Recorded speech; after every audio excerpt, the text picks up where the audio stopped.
G-Shock. Moving slowly out of the street. No more double, go ahead and detox. Yeah.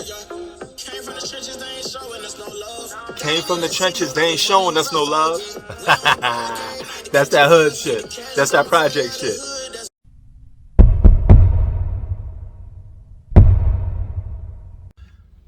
What's good, guys? Prince Sports here, coming at you with another one. Now, when we talk about great players, elite players, they get judged on things that they can do and judged on things that they cannot do.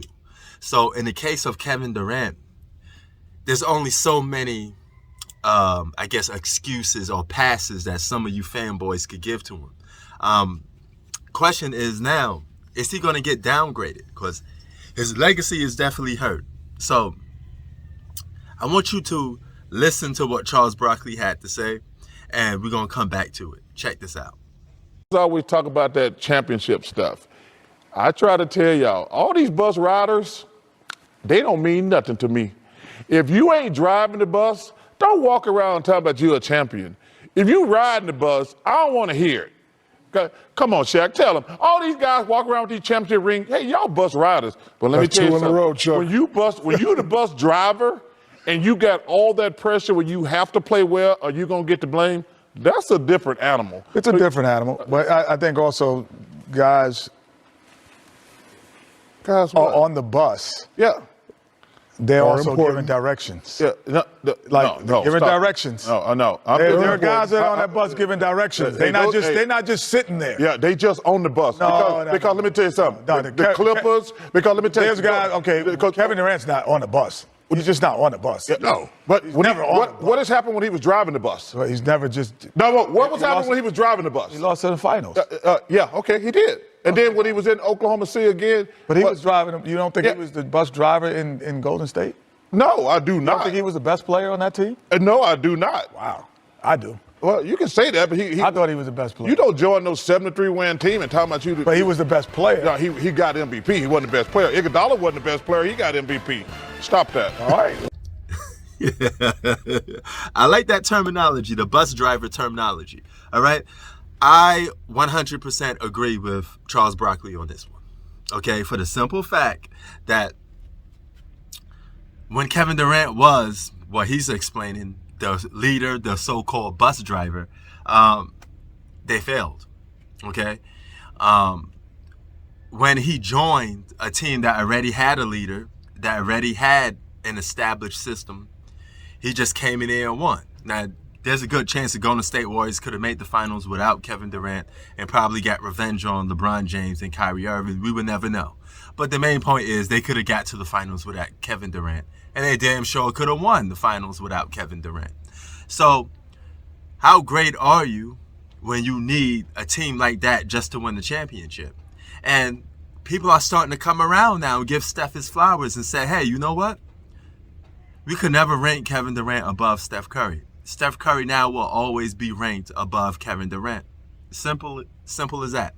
You know, a lot of us were taken in by the aspect of Kevin Durant being a more taller player and being a more famous name and being so-called a top 5 best player in the game to a point where we was underlooking Steph Curry.